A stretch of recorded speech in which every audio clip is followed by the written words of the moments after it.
Welcome to a Waiting in the Sky Pokemon Challenge with me, TJ Starman. This is the debut challenge and the first ever video exclusive content for the channel. And to kick things off right, I am getting my start in the Kanto region as I play through Pokemon LeafGreen with only water type Pokemon. So how's this all going down? Well, my rules for this challenge are as follows. 1. I am only able to catch the first water type encounter in a particular area or route. 2. My Pokemon's levels are limited to that of the highest level Pokemon in the next gym leader battle or the Elite Four. 3. No use of items in battle with the exception of held items. And 4. Any Pokemon that faints must be released back into the wild. However, if I lose a battle outright, I do reserve the right to reload a save and try again. Think of this as the best case possible clause that allows me to show you all a successful run as often as possible. So why Kanto and why water type?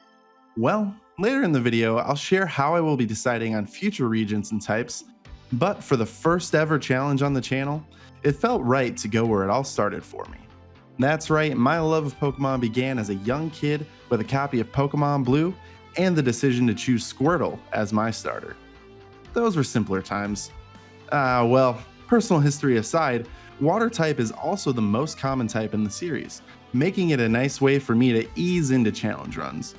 LeafGreen does feature super effective gym leaders, Lieutenant Surge, and Erika though, so it won't all be a day at the beach. Without further ado, let's jump in. So obviously the game kicks off with everyone's favorite Pokemon professor doing a Skyrim guard impression. Who are you? My name is Jeff. Not wanting to let Samioke down, I introduce him to my player for this run. This is Percy Jackson. Before his own grandson has to reintroduce himself. I'm Luke. What could be more fitting for this run than a young demigod with control over water and his naturally jealous rival? After Oak tries to tell the son of Poseidon what to do, I decide to spare his life in exchange for a Pokemon, and the choice is obvious. Bulbasaur. Nah, it's Squirtle, because water type, remember? When it comes to naming this turtly little guy, I had to go with Dana. Oh, it's just a name. I think you're taking it a little bit too literally. Turtle. And Dana is more than okay. He's destined to become a tanky Blastoise with his calm nature, lowering attack while increasing special defense. I give Luke the first of many beatdowns before Percy officially begins his odyssey. I won't be able to add an additional Pokemon before the first gym, but that'll be no trouble as Brock's Rock-type Pokemon won't stand much of a chance against Dana. That said, I do make a quick pit stop on the way to Pewter City to remind Luke who's boss in the optional second rival battle just outside of Viridian. With Dana at level 12, I choose to beef up his defense with Withdraw, lower Luke's Pokemon's defense with Tail Whip, and tackle my way through both Pidgey and Bulbasaur. Brock doesn't fare any better than Luke as I enter the battle with Dana at the level limit of 14. I take out Geodude with a single water gun to level up to 15 and then take out Onyx with another water gun and probably the easiest gym battle I may ever have in this series. Brock then awards me the Boulder Badge and I continue toward Mount Moon and my first new team member. Dana reaches level 16 and evolves into the extremely underrated Wartortle. We're evolving. I mean, how can you not love those weird little feather cloud ear things? Before entering Mount Moon, I don't catch a new Pokemon, but rather I buy it from a scammer in the Poké Center. Magikarp.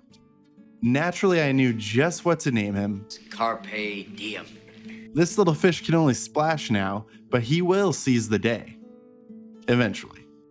For now, Carpe Diem is along for the ride with a careful nature giving him plus special defense and minus special attack. As Percy, I trek on through Mount Moon, stopping to choose the Dome Fossil along the way. I knew if I didn't... I'm just kidding. Shout out to Madrybread, check out his content, and leave us both a comment. Comments are good too, Malcolm. That said, the Dome Fossil I've chosen can one day be revived to join our team as the Water-type Kabuto, so stay tuned for that. Finally, through the swarm of Zubats, I emerge into Cerulean City, where I feel confident enough to take on the second gym. With the level cap currently at 21, I challenge Misty to battle with Dana at level 20 and Carpe Diem, well, he's there to support the team. After Carpe shows face to get some XP, I switch in Dana against Misty's Staryu and take turns increasing our defenses. Staryu then gets a crit with a not very effective Water Pulse, and Dana again withdraws to increase defense a total of 4 stages.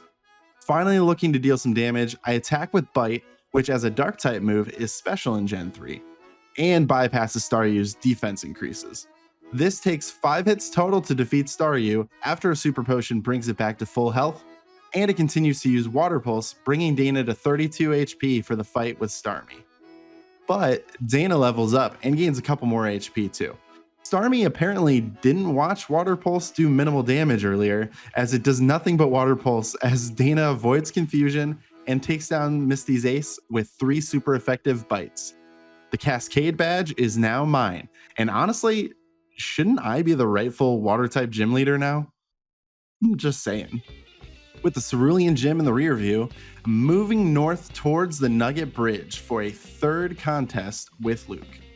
I send out Dana to face Pidgeotto and have some good luck to start with a flinch and a crit with Bite, before finishing it off with Water Gun, with most of my health intact. Dana levels up to 22 and bravely faces down Bulbasaur with a series of bites and an ill-advised Water Gun. With his 2 big threats out of the way, I can switch train Carpe Diem up to level 12 as Dana one-shots Abra with Bite and Rattata with Water Gun. Fast forward past the gang recruitment stuff at the bridge and the weird Pokemon fusion nonsense with Bill, and I find myself in Vermilion City, where I can pick up a crucial new item, the Old Rod. Okay, well, it's actually not very helpful since I already bought my Magikarp, but fishing will be important in this run later on.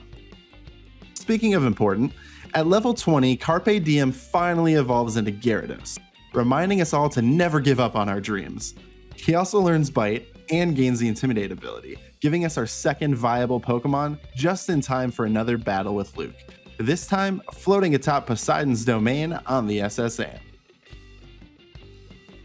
With Dana topped off at the new level cap of 24, I'm forced to box him and put my newly evolved Pokemon to the test, taking on Luke's team with only Carpe Diem. Bring it on. I go in at level 23 in a battle that would take me a couple of tries, as I didn't want to teach Carpe Diem Water Pulse and had to brute force my way through Luke's team with Bite, and count on some timely flinches. Even this best case battle saw me barely squeeze out a win with just 6 HP left after waking up from sleep powder and taking out Ivysaur. I then rub the old captain's back as he vomits, and apparently he enjoyed that because he gives me the HM for cut, making the third gym accessible. Both my Pokemon are capped at 24 as I enter the really dangerous battle against Lieutenant Surge and his super effective electric Pokemon. I lead with Carpe Diem against Voltorb and take a couple of 4-time super effective stab shockwaves surprisingly well, allowing me to eliminate Voltorb with 3 bites. With just 8 HP left, Carpe Diem can't do too much against Pikachu, except for outspeed and nail a couple clutch flinches with Bite to knock out the franchise's mascot Pokemon. I'm more of an Eevee guy myself. With Carpe Diem now paralyzed in addition to his low health, it's time to switch in Dana to finish things off. Fortunately, I taught Dana the Dig TM, allowing him to both avoid attacks and deal super effective damage against Raichu. Raichu's double teams prove useless as he is unable to avoid Dana's attacks and goes down to 2 digs. Dana levels up to 25 in celebration of a new level cap, and Surge awards us the Thunder Badge. This battle was a huge hurdle, and honestly, I'm pretty sure it only took me 2 tries to get as lucky as I did here. Oh hey, did I mention Eevee? Well, now that the region has opened up to us some more, I can find the gift Eevee in Celadon City. I name Eevee Jewel, and it'll make more sense when he evolves. Jewel has a jolly nature that gives him plus speed and minus special attack, because apparently the game doesn't like us doing damage. A quick jog over to the Celadon department store lets me buy a water stone and evolve Jewel into a Vape Orion. Well, And our team now sits at 3. With back-to-back poor type matchups, it's safe to say this was one of the most challenging stretches of the run. I meet Erika with Carpe Diem and Dana at the level 29 limit, and Jewel just a couple steps behind at level 27. Erika leads with Victory Bell, and I debate choosing between Carpe Diem's Hyper Beam and Dragon Rage before settling on Hyper Beam to do about 3/4 damage. I'm then hit with Stun Spore and Recharge while Erika heals with a Hyper Potion. I opt for Dragon Rage this time, not wanting to waste the turn for a Recharge, but Carpe Diem is fully paralyzed after Victory Bell hit a Giga Drain for minimal damage on the part Flying type Gyarados. I have better luck on the second try, and then finish her off with a Hyper Beam, knowing that I can switch afterward. I then send in Jewel to take on Tangela and use Attract to make her fall in love with Jewel like a high school kid without any hobbies. Tangela fights through love and hits a super effective Giga Drain though, and I know I have to keep the frustrating moves going and hit Tangela with a few sand attacks to lower the accuracy. After some misses and love immobilization, I'm ready to deal damage, and Jewel hits Water Pulse and confuses on the first hit. I'm starting to feel bad for Tangela now. Little armless bundle of vines. Erika uses her second item of the battle, a full heal, to cure Tangela's confusion, but to no avail, as she misses another Giga Drain and is ultimately taken down by Jewel's Water Pulse after Quick Attack fails to do the job. Jewel jumps up to level 28, and feeling confident in my strategy, I keep him in against Vileplume. The Attract, Sand Attack, Water Pulse combo does the trick, and even after paralysis, Jewel chips away at the big shroom's health until it's knocked out, earning me the Rainbow Badge. After leaving Erika's gym, I train against some randos before heading to Lavender Tower for another matchup with Luke, with my 3 Pokemon all at level 32. Carpe Diem Hyper Beams Pidgeotto out of the sky in one hit, and Luke reveals he has no originality as he sends out his own Gyarados. I counter with Jewel, who now also knows Bite, and gets a flinch on the first hit. The two then trade thrashes and bites with Gyarados going down and Jewel standing strong with more than half health. I switch back to Carpe Diem and Dragon Rage my way through Ivysaur in a couple of hits. Luke then knowingly endangers the life of his new Growlithe as I send Dana out to put the fiery dog down with a water gun, but the little pup holds on with a sliver of HP, like Captain America standing up to Thanos. But also like Cap, Growlithe is tossed aside easily when Dana hits a bite. Luke's final Pokemon is Kadabra, but with multiple biters to choose from, I just keep Dana in and take out the Psychic Pokemon in one hit. Another easy rival battle, though I'm not sure where his Raticate went.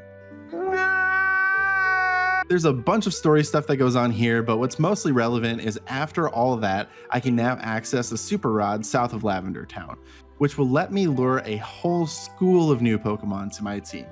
First up is Krabby, which I named Sebastian. Here's a look at a reenactment of how that went down.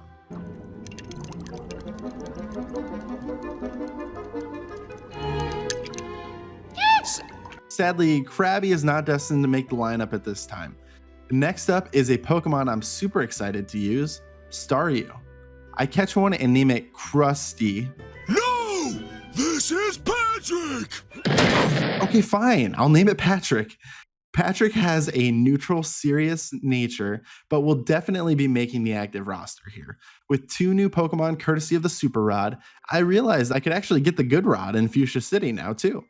With it, I can catch a Poliwag that I have to name Polly, because I wasn't sure that any of you would get the reference if I named him Prince instead like I had wanted. Anyway, here's a clip from that movie. It's not like driving a knife into a pillow is suddenly gonna make me feel...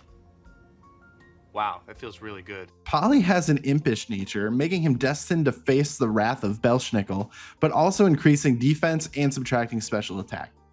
I can catch one final Pokemon during this stretch, a cute little horsey that I had to name Captain. What is this, Seahorse Captain? Okay. Anyway, Horsey is going to ride the bench for now as I focus on some other newcomers.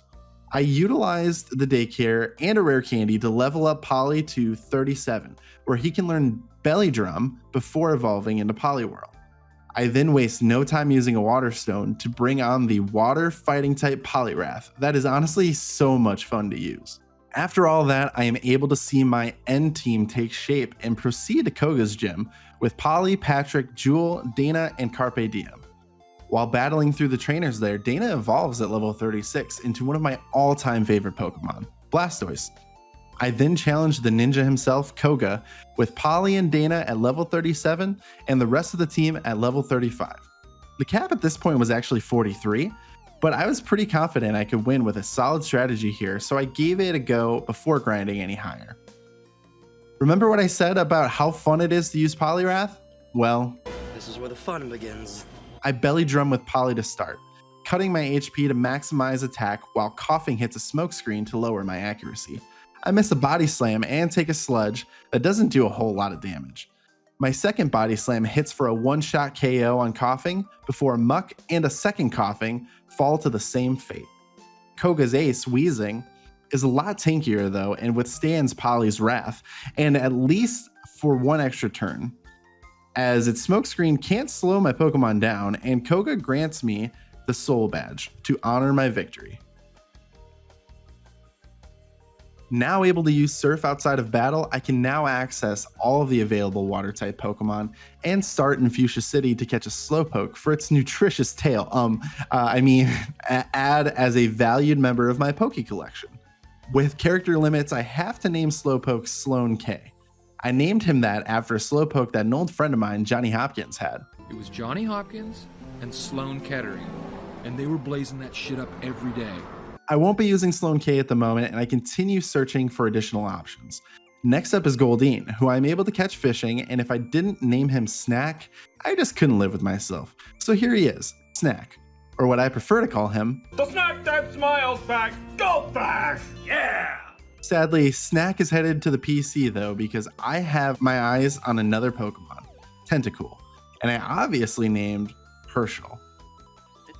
Did you say Herschel? Yes, I have dubbed the Herschel Walker counter them dogs as hell, don't they? Herschel's nature is, well, I actually forgot to get footage of that because this is my first ever video. Okay, get off my back. Sorry about that. Just needed a minute to revive. Speaking of revive, I can now reach the lab on Cinnabar Island to bring back Kabuto from the Dome Fossil. I drop it off and head to the Seafoam Islands to catch one last wild Pokemon. I catch a seal and was shocked to find he's not just any old seal. Oh, no. Not just any old seal. Not just any old seal at all. The seal of Orichalcos! Orichalcos has a lax nature, decreasing special defense in favor of physical defense. I then head back to the lab to check on my fossil. I had thought I'd be using Kabutops on this run, but ultimately went a different direction. So I kind of just revived this dude to spend his life digitized in the PC. My bad, bro. I also named him Sokka because Kabutops is a water type that can't learn water moves and instead attacks with sharp blade-like claws. I wonder what Sokka's life was like back in ancient times. My first girlfriend turned into the moon. That's rough, buddy. Knowing I've got a tough task in the Silph Co rival battle ahead of me, I take the opportunity to train up my team, and at level 36, Herschel learns Barrier and evolves into a monstrous and mean-looking Tentacruel. With Herschel, Carpe Diem, Patrick, Dana, and Polly at level 38, and Jewel at level 35, I take a crack at Luke in the Silph building. Herschel, now newly evolved, is able to handle Pidgeot with a combination of Acid and Surf while taking less than half damage. The Poison type can't stand up against Alakazam though, so I switch out Dana, who watches a couple of future sights and a Calm Mind, but takes out Alakazam with bites, as is tradition. For Venusaur, I opt to bring in Carpe Diem, who immediately takes the future sight attack. After a Dragon Rage, Venusaur puts us to sleep with a sleep powder. I stick it out with Carpe Diem, who wakes up and withstands some sharp leaves being thrown at him, while knocking out Luke's starter with another Dragon Rage and a Hyper Beam. Too weak for a Gyarados showdown this time, I withdraw Carpe Diem in favor of Patrick, who barely hurts him with a not yet stab Psychic. After losing half its health to Dragon Rage, I know Patrick can't stay out there and switch Dana back in for a couple chomps.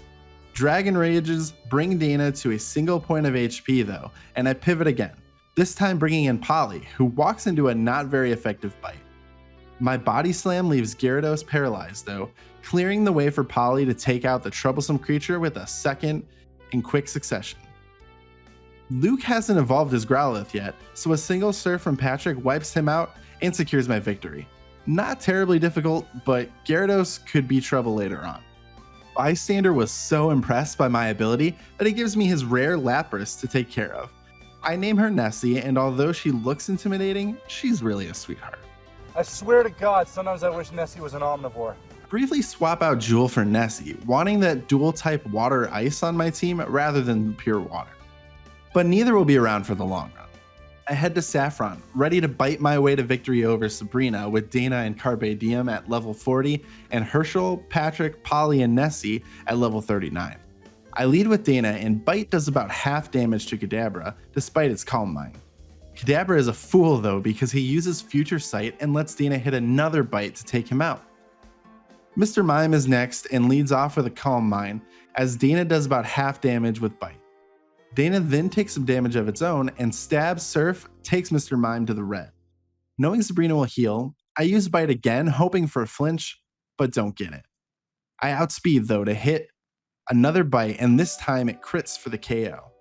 Sabrina sends out Venomoth next and I choose Patrick, who sets up a light screen and minimizes a few times, causing Venomoth to miss Supersonic. We then trade Psybeam and Psychic, with Patrick's move being super effective against the Poison-type Venomoth. Patrick takes another light screen defended Psybeam and finishes off the bug with a second Psychic.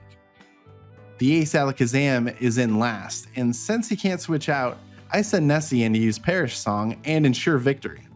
I then stall out a turn with Confuse Ray, before switching into Carpe Diem, who said, "To hell with this Perish Song strat," and did it himself with a Hyper Beam to eliminate Alakazam in one shot and secure us the Marsh Badge. With nothing else left on the to-do list, I go through the Pokemon Mansion and then head to Blaine's gym with my team all at level 40, except for Patrick the Overachiever at level 41. And yes, I actually did have Burn Heal. I lead with Polly to set up Rain Dance and take a heavily weakened Fire Blast from Blaine's Growlithe. I then bring in Carpe Diem for a powered up Hydro Pump to one-shot Growlithe. Ponyta comes out and suffers the same terrible fate, but Rapidash is spared when I miss my attack and the rain subsides. I send out Dana, who tanks a couple stomps and resets up Rain Dance. Rapidash infuriates the absolute hell out of me with Bounce though after I switch Carpe Diem back in. Paralyzed with the rain subsiding, Carpe Diem returns in exchange for Dana, who walks into a Fire Blast that does very little even without the rain. A Rain Dance Surf combo finally does away with Rapidash, and Blaine sends out his ace, Arcanine. I switch into Carpe Diem yet again to cut his attack with Intimidate, and look to end this battle with a rain-boosted Hydro Pump. Carpe Diem breaks through Paralysis and hits with Hydro Pump, but Arcanine survives in the red. Now out of Hydro Pump PP, I bring in Herschel as Blaine heals Arcanine back to full health. Herschel then outspeeds to hit with Stab, super effective Surf in the rain, taking out its foe and securing our team the Volcano Badge. That was more trouble than I expected for sure. With 7 badges in hand, I head back to Viridian to challenge the mysterious 8th gym leader who has suddenly returned. And oh my god, did you know that it's Giovanni? I'm getting ahead of myself though, because after learning Cosmic Power at level 42, I use a Water Stone to finally evolve Staryu into Starmie. I'd put an Austin Powers clip here, but let's try to keep this video for all audiences. You kiss your mother with that mouth? Obviously, my boy Gio is in for a world of hurt as I roll up with Herschel, Dana, Nessie, and Patrick at level 42, and Polly and Carpe Diem both at level 41. You'd think I'd just try and sweep with water moves here, but I actually send out Polly to beat up Rhyhorn with a couple of Brick Breaks. He levels up, but without any water-type moves, I swap in Carpe Diem to face Dugtrio next. Dugtrio is a one-shot with Hydro Pump as is his second Rhyhorn.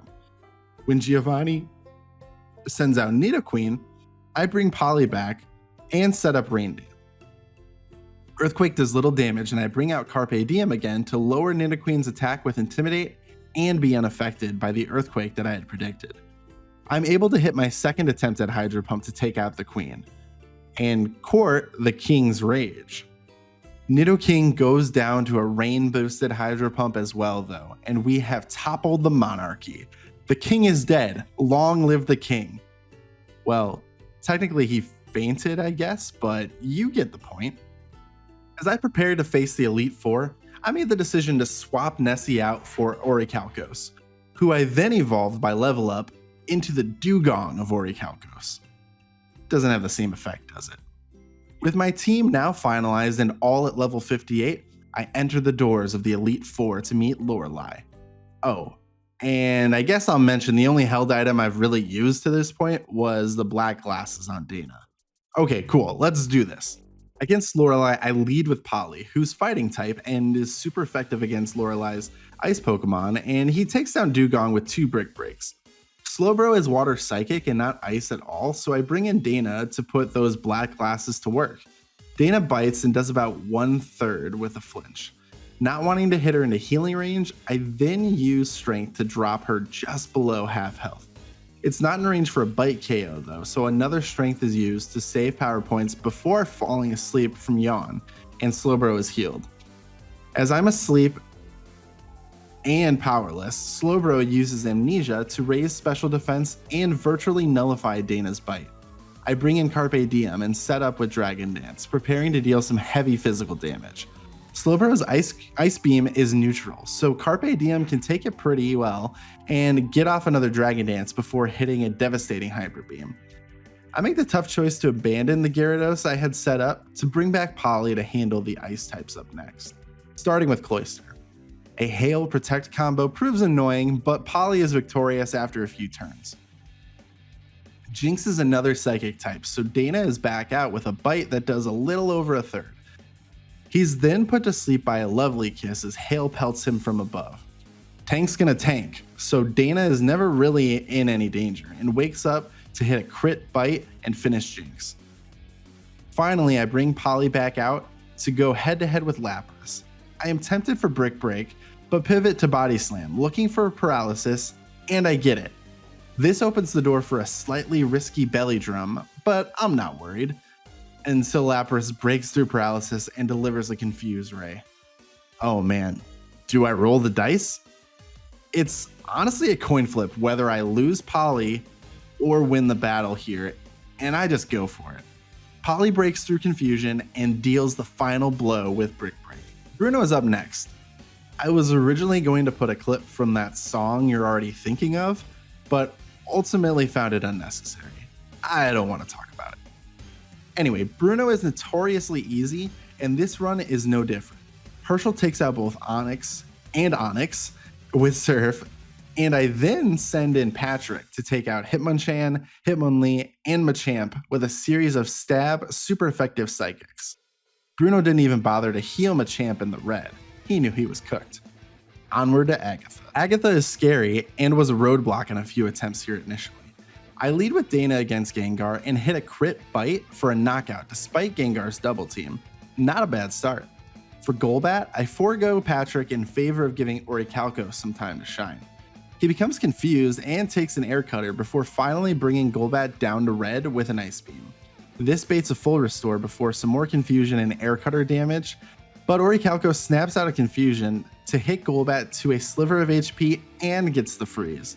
I take the risk of attacking and Golbat stays frozen, opening the door for a knockout with an Aurora Beam. I send Patrick out to face Arbok and set up a light screen before a one-shot with Psychic. I leave Patrick out against Gengar, hoping to one-shot again, but she survives on a sliver and knocks Starmie down to 20 HP with a Shadow Ball, and heals with a Citrus Berry before a full restore. I keep Patrick out for another Psychic, believing I'm in range for the knockout, and I'm proven right.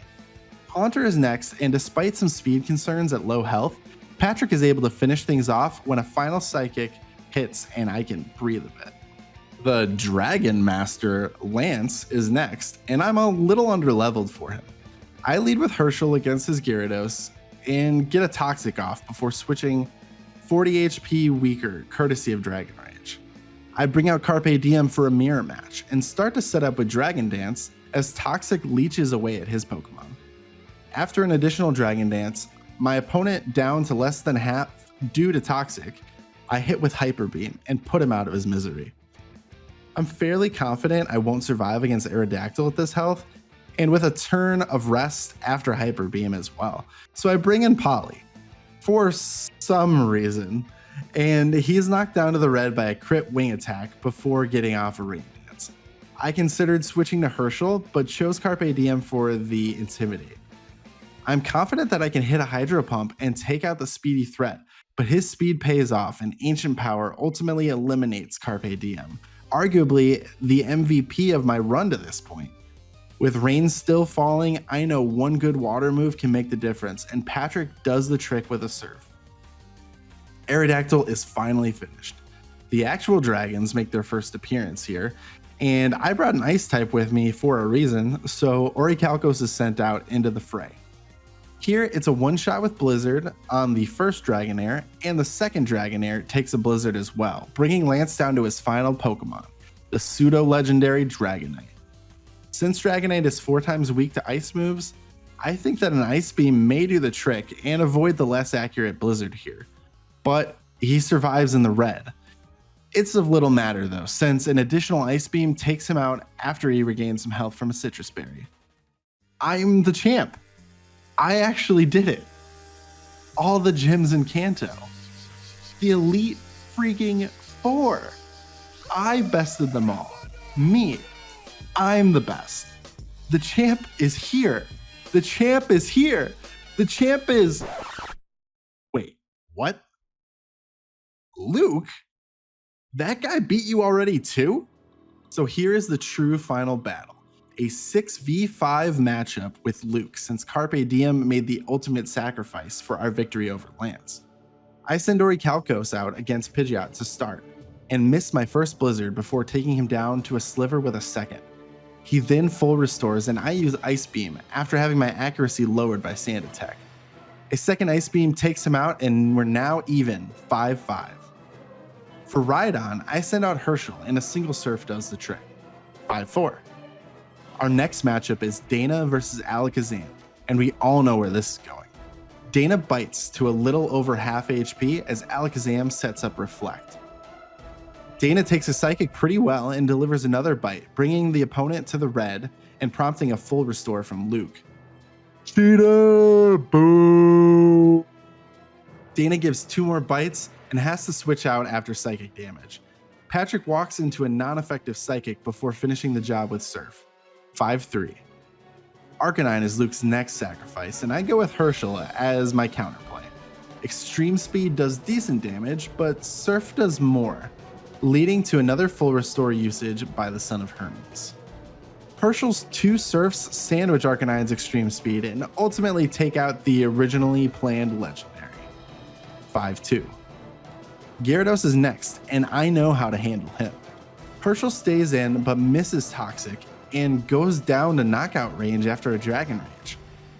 I know what I've got to do here, and unfortunately, sacrificing Herschel in order to badly poison Gyarados is the move. 4-2. I try Polly next and figure now could be a good time for a Belly Drum. This, along with Dragon Rage, brings Polly to just 53 HP though, in a very precarious position. As I expect, Luke uses Dragon Rage again, leaving Polly with 13 HP. I hit a big body slam to a Sliver, and Poison does the rest. Bye-bye Gyarados. 4-1. Luke's first Pokemon is now his final Pokemon, and I keep Polly in, hoping to outspeed and deliver a max power body slam, but he's too slow. Venusaur charges up for a Solar Beam though, and we get a Paralysis with just under half of Venusaur's health left after a Citrus Berry. The Paralysis means Polly can now outspeed, hit another body slam, and truly secure our title as champion of the Kanto region. 4-0. That was surprisingly intense. I ultimately sacrificed a couple of my team to make that final push, but the last battle was never truly in doubt, right? Here's a reenactment recap.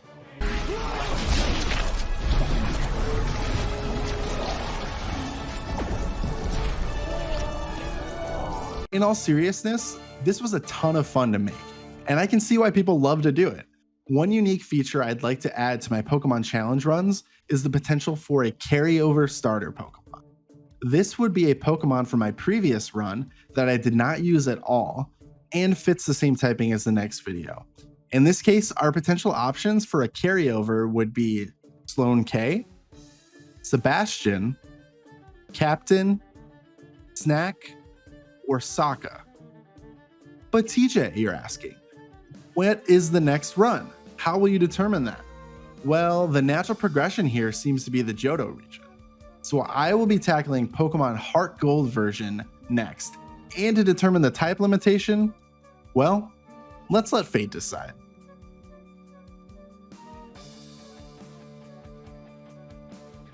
There it is, it's flying. So sadly, no carryover Pokemon this time, but the next challenge will be a Heart Gold run with only flying type Pokemon. Taking a quick look ahead, it does appear there are plenty of options for us in that run that should keep things interesting going forward. Make sure to hit subscribe so you're sure not to miss it. If you're not familiar with my channel, I primarily create a podcast covering all sorts of movies, games, and television. You'll also find reviews and the occasional sports coverage as well. If that sounds up your alley, do me a huge favor and hit like on this video and subscribe not only here on YouTube, but also on your favorite podcast platform. That's Waiting in the Sky with TJ Starman. That's me. I'm TJ Starman, and this has been a Waiting in the Sky Pokemon Challenge. Thank you for watching.